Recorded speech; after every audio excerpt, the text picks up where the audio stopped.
Okay, hi guys, Dino Kang again.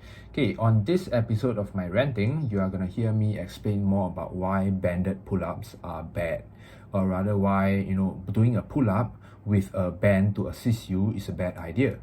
Okay, so again, here's my disclaimer. It's not meant to target anyone or put anyone down. I'm just explaining the facts of the exercise. So let's begin. So basically, how places like any CrossFit place or F45 or BFT or whoever, whatever places that do pull-ups, especially for ladies or even guys who cannot get one pull-up on your own yet, it is a very common way to get the person to do a pull-up by using the band, okay, usually a rather thick band, to offload some of the weight. And why that is bad is actually, first of all, go and watch my Instagram reel, which I'm very proud of, very proud of, because I started learning how to edit all these little videos. But go and watch that reel first.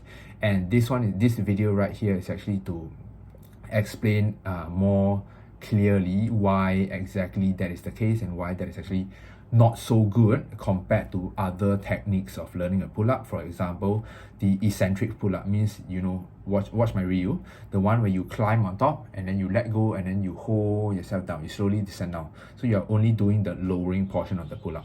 Start at the top, slowly lower yourself down. That's called the eccentric pull-up. The second one that you should try would be the assisted pull-up machine, where a machine assists you up. Okay, instead of having someone to spot you. The third one will be, if you're really close to a pull-up already, get someone else to spot you. Okay, and why banded pull-ups are a bad idea. Okay, here's why. So whenever you're using a band, if you have ever used a thick band before, first of all, there are a few things to consider when you are stepping onto the band. When it's a thick band, the thick band has a lot of resistance, so you actually have to step quite hard. And I would be a little bit afraid of getting a wedgie from that, like that band just snap up my crotch. And that's number one. Number two, you do need to have some stability in terms of where you want to place that band. You don't want to place it at the heel where you just slide up and hit your balls, or you don't want to put on your toes where you slide up and hit your face. You have to put just nice in the center. Okay, point number one, some people have no idea how it's supposed to work.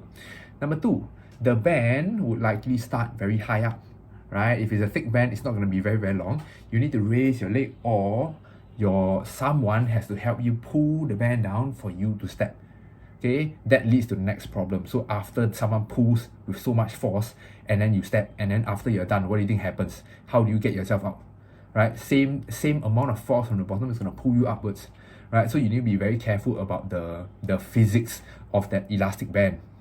Okay, so another point is this: actually, when you are using the band to do a pull-up, you are not actually learning the skill of a pull-up, which involves yourself to stabilize in mid-air with one contact point wherever you're holding.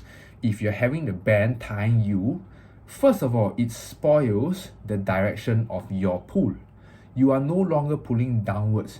The band forces your leg forward, because as we pull, technically we are slightly behind the bar. We will be slightly arching, we are slightly behind the bar.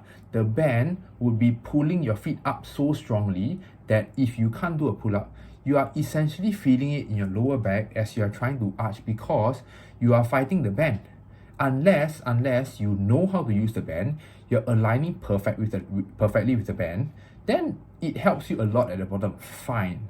But that's assuming you know how to use the band. For beginners who don't know how to use the band, you try using a band, you know what I'm talking about. It feels damn weird, and it feels like you are being slingshotted backwards. You are being slingshotted to the point where you feel like you're falling behind, because the band is pulling you so hard forward, and if you don't know how to control it, you are doing like an incline roll, right? That defeats the purpose.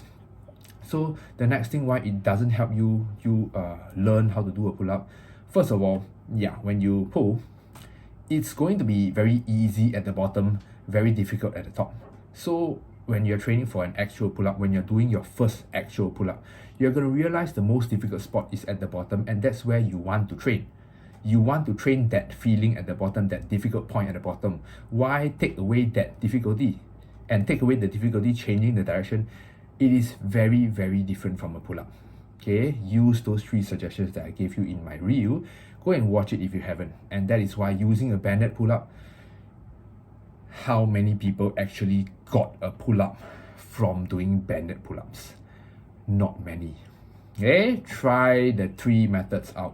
You're gonna get a lot more progress that way, and hopefully one day you can get your own pull-up. Okay, thank you for watching my video. Bye bye.